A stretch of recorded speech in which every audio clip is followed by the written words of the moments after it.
name is Tom Blackwell, medical director and inventor, if you will, of the Carolina's Med1 Mobile Emergency Department project.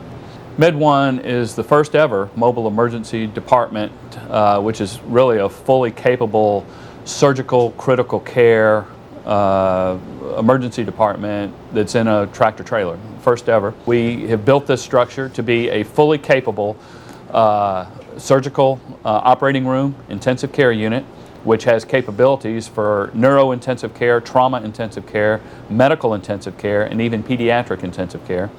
And we have a full functioning emergency department, and it's only 14 beds in the middle here, and you kind of ask yourself how much is that really helping just to have 14 beds.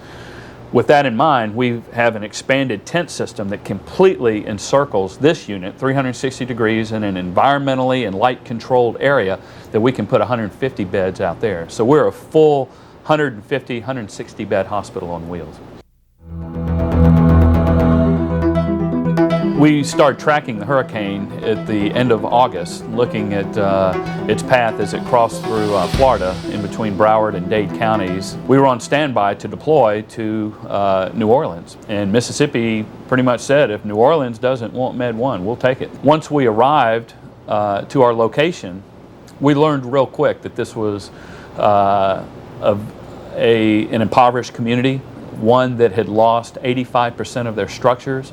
The second day, we were in full swing. On that first Monday morning, once the word got out, if you build it, they will come. And certainly that was the deal, just by posting a sign on a sheet out front that said, Mobile Hospital. A lot of the rules go away during disasters. In the avian flu setting, you're going to plan for the worst. It's because that virus gets in deep to the lungs, you can anticipate having lots of patients that have what we call alveolitis, which is inflammation and infection way down in the lowest part of the airways, and they're going to go into respiratory failure very, very quickly. The entire workforce, you can anticipate 40 to 50% not coming to work. You can also anticipate that the federal government will not be there to rescue any one community. The key to success with this program, and we learned this, and we did our homework, and it proved successful for us when we were faced with 7,500 patients in the Gulf Coast, was getting biomedical equipment that is easy to use, it's reliable, it stands up in an austere environment and functions appropriately, and is consistent, and is a quality piece of equipment. We found a ventilator that was built for ease of use, and we found that to be true. We looked for a ventilator that was to be reliable. We found that to be true.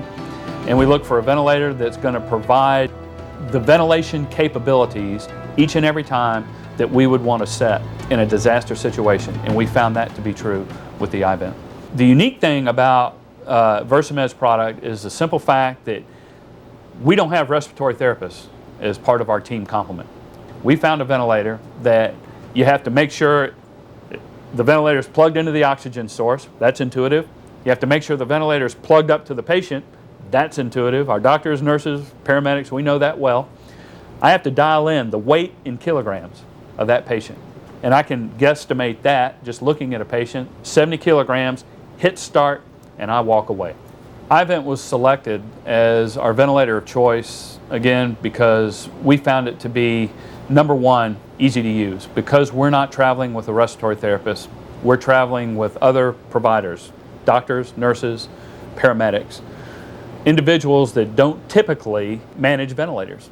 So we wanted a product that was easy to use, that you could get a patient on the ventilator very, very quickly, and we found that the i-Vent had those capabilities.